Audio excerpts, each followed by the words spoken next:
Congress party अब में दम खम नहीं है। मैं बार बार कह रहा हूं, इनसे नहीं हो पाएगा, इनसे नहीं हो पाएगा।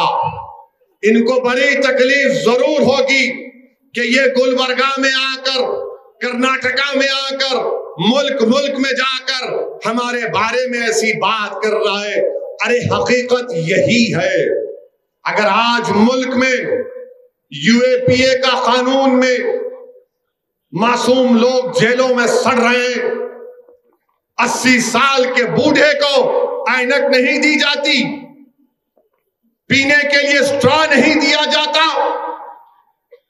तो फिर इसका जिम्मेदार यही कांग्रेस पार्टी है, यही कांग्रेस पार्टी है।